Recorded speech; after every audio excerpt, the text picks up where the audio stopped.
Hello, one and all. It's Jeff here. But you all had a good Sabbath day. I was pausing this morning saying, yay, I can light mom's fire still.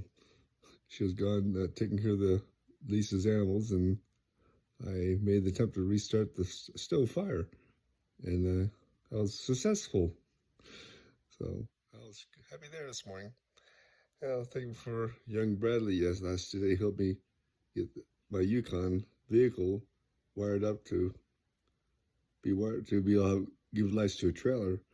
They let me use the trailer to practice with and play with tomorrow. And again, just my muscle memory back to maneuvering the trailer, just backing up 90-degree angles, offset turns, backups, parallel park with the trailer, all that good stuff. And just give me a feel of it again. Anyway, he was very generous in his time, helping me get that wired up for me. He's a good fellow. And as I was reading Nephi, performing miracles at this time of wickedness of the people.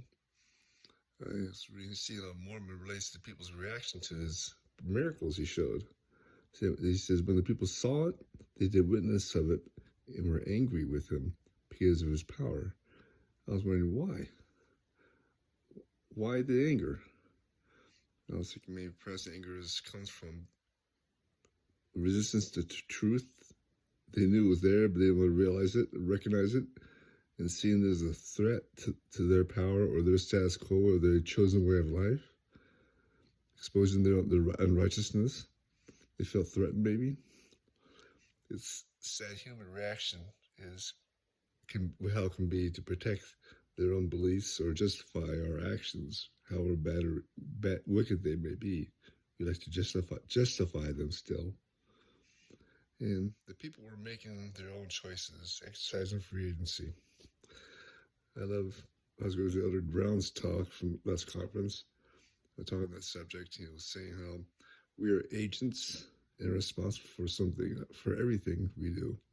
In this case, we are responsible for the choices we make based on the knowledge we have and the gifts we are given. We cannot make a choice without being responsible for the consequences, though. And we shall see in the next few chapters results of the Nephi's choices and choose wickedness. And it's interesting to see how the people knew the hand of God in their lives, but the testimony weakened somehow as they chose to follow their own carnal desires. If we find our testimony weakening, I was thinking of, as theirs did, I must remember it's the choices that we make that diminish the power of the testimony. Little bit by little bit, our testimony can be diminished as we choose to go different directions. But the testimony their testimony hadn't gone anywhere, but they chose to ignore it. And they're angry when they face the things that showed how the choices were indeed wrong. And President Nelson taught in the subject, saying, I plead with you to take charge of your testimony.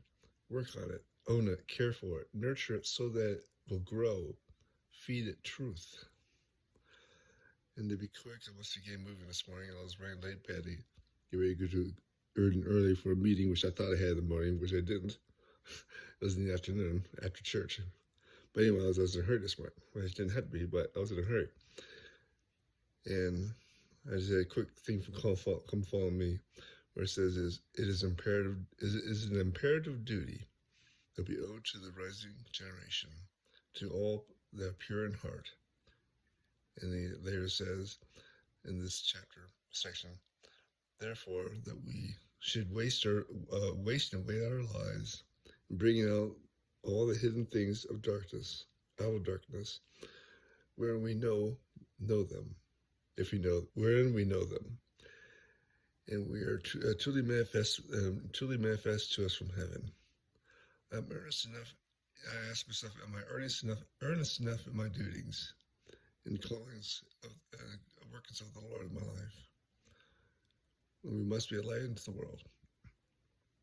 Anyway, that was quick this morning. I was in a hurry unnecessarily after all. But anyways, that's all I had this morning. So, good night. Love you. See you in the morning or tomorrow night.